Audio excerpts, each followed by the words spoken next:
Hello mga mare, welcome to my mini vlog.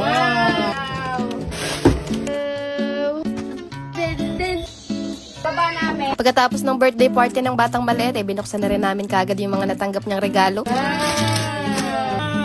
Tingnan nyo naman at nakikipag-unahan din talaga siya sa pagbubukas.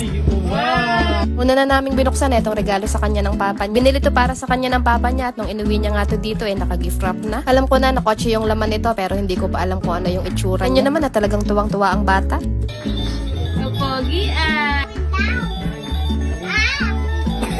Bale, eto pala lahat yung mga natanggap niyang regalo. Hindi ko na lang nabidyohan yung pagbubukas namin ito mga mare dahil naubusan na ako ng memory. Pahaba kasi yung pagbibidyo ko sa party niya kaya naubusan na ako ng story. Anyways, meron siyang natanggap na mga laruan, mga damit at mga tsinelas. Ako, lahat talaga tong mga natanggap niyang regalo magagamit niya talaga lahat. Kaya maraming salamat sa lahat ng mga nakaalala at nagregalo sa batang maliit. Sobrang na-appreciate talaga namin lahat ng mga binigay niyo, lalong-lalo na yung oras at panahon na binigay niyo sa amin para maging parte kayo ng birthday celebration ng batang maliit. I-presensya niyo pa lang sobra-sobra na namin pinagpapasalamat. Nahapunan naman eto at nagluto lang din ako ng pangmerienda. Medyo marami kami dito sa bahay ngayon dahil hindi muna namin pinabalik ng Batangas yung nanay ko saka yung mga kapatid ko. Magsistay muna sila dito sa amin ng mga ilang araw para makapagbakasyon din muna sila. Kaya kung maririnig nyo nga sa background mga mare, medyo maingay talaga kami ngayon dito sa bahay. Bale, bumili pala ako nitong 1 kilong french fries para hindi kami mabibiti. Lang kasi mga mare kapag bibili kami ng luto. Tapos bumili lang din ako nitong 1 balot na chicken nuggets para sa mga bata. Nakakamura din kasi yung ganitong kami na lang yung magluluto kaysa yung bibili ng luto. Nandito nga din pala sa bahay yung mga pamangkin ko kaya tamang-tama nga at may kalaro ngayon yung batang maliit. Kaya kung maingay kami nung kami pa lang dito sa bahay mas maingay talaga kami ngayon. Kaya pagpasensyahan nyo na lang kung medyo magulo kami ngayon.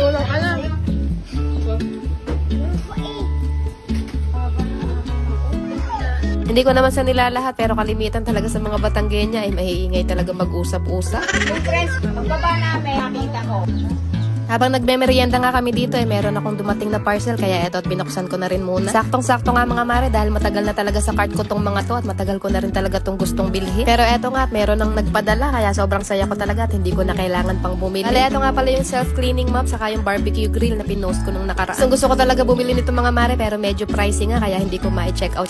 Kaya maraming salamat sa mga brands at sa mga seller na nagpapadala at nagtitiwala sa amin. Kinagabihan naman nga nagluto ng adobong manok tong kapatid ko at siya na rin yung nagligpit dito sa lababo. Pagkatapos namin kumain, sinukat ko lang din tong mga bagong damit ko na pinapasko sa akin ng Joann's Collection. Dala din nga pala galing yung mga madalas ko sinusuot sa vlog ng mga terno pambahay. Ganda kasi talaga ng tela ng mga damit nila at napakaaliwala sa katawan. Kaya madalas ko talaga suot-suot yung mga damit ko na galing sa kanila. Gusto nyo rin nga pala mag-order ng mga preskong damit pambahay at pangalis, i-message nyo lang yung page nila. Ang mumura lang ng mga tinitinda nilang damit tapos ang dami nilang mga bagong magagandang designs ngayon. Siya paano mga mare, hanggang dito na lang muna for today. Ang dami nga palang nagtatanong at nagme-message kung saan ko daw nabibili yung mga gamit ko dito sa bahay. Pasensya na mga mare kung hindi ko na kayo ma-replyan isa-isa. Para makita nyo yung mga link, pumunta lang kayo dito sa profile ko. Click nyo lang yung website at madadirect na kayo sa list of products ko. Nakaramihan nabili ko lang din online. Click nyo lang tong arrow sa taas para lumabas yung mga categories. Kung sa kitchen yung nagustuhan yung gamit, click nyo lang yung kitchen at lalabas na dyan lahat ng mga gamit ko sa kitchen. Click nyo lang yung nagustuhan yung gamit at madadirect na kayo sa orange app. Yun lang muna ulit mga mare for today's gana. Maraming salamat sa inyong panonood. Babu!